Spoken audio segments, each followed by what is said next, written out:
तो परिवार के लोग बैठ करके मन बना लेते हैं कि ऐसा करना है, लेकिन फिर भी कहते हैं अरे ऐसा करो, उनसे जरा पूछ लीजिए, एक सेकंड ओपिनियन ले लीजिए किसी वरिष्ठ से। और घर में वरिष्ठ नहीं कहेंगे, मोहल्ले में देखो भाई वो काफी अनुभवी है, जरा उनसे पूछ ले पर उनका मन क्या करता है। अगर कोई बीमार है तो भी कहते हैं यार ऐसा करो भाई, एक और डॉक्टर से जरा ओपिनियन ले लो। सेकंड ओपिनियन का बहुत महत्व होता है। मैं समझता हूं हमारे संसदीय प्रणाली में इस सेकंड ओपिनियन की बहुत बड़ी ताकत रही है। एक सदन में कुछ निर्णय होता है, दूसरे सदन में फिर आता है सेकंड ओपिनियन के लिए। अगर इस सदन में होता है तो उस सदन में जाता है सेकंड ओपिनियन के लिए। और ये सेकंड ओपिनियन उस सारी बहस को, उस सारे निर्णय प्रक्रिया को एक बहुत बड़ा नया आयाम दे देती है।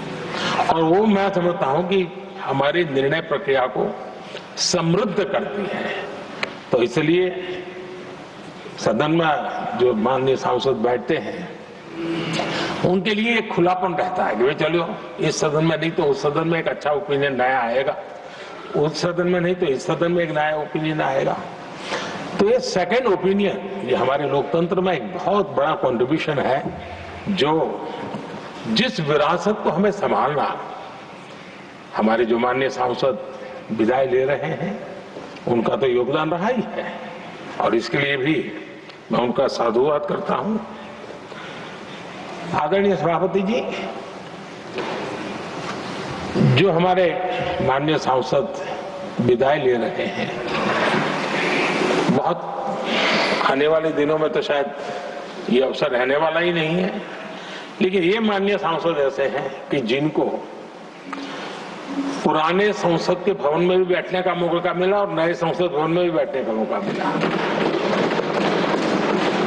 उनको दोनों इमारतों में उनको राष्ट्र के कल्याण के लिए अपना योगदान देने का अवसर मिला है। और उनके कार्यकाल में ही उनको इस नए सदन के निर्माण प्रक्रिया में और नए सदन की निर्णय प्रक्रिया में भी हिस्सा बनने का अवसर मिला है। वो एक विशेष उनके जीवन में याद रहेगी, नई स्मृति रहेगी। आदरणीय सभापति जी, मैं सभी माननीय सांसदों के, और मैं मानता हूं कि ये सदन अपने आप में एक बहुत बड़ी ओपन यूनिवर्सिटी है। राष्ट्र जीवन की कई बारीकियों से परिचित होने का अवसर सदन में प्राप्त होता है। एक प्रकार से हमारी यहाँ शिक्षा भी होती है, हमारी दीक्षा भी होती है।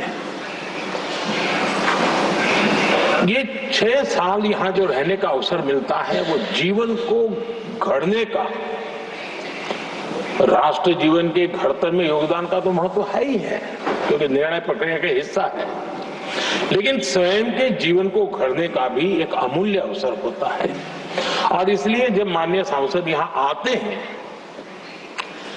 उस समय की उनकी जो भी सोच, समझ और क्षमता है, जब जाते हैं तो अनेक गुना वो बढ़ती है, उसका विस्तार होता है, अनुभव की एक बहुत बड़ी ताकत होती है।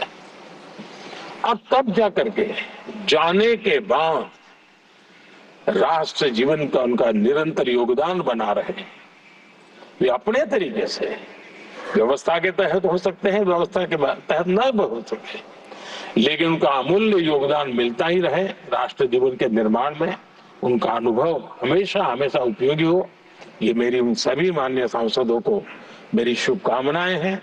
और मैं फिर से एक बार सभी माननीय सांसदों के योगदान का गौरवगान करता हूँ, साधुवाद करता हूँ।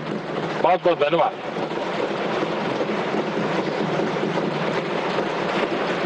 Now, Honorable Leader of the Opposition.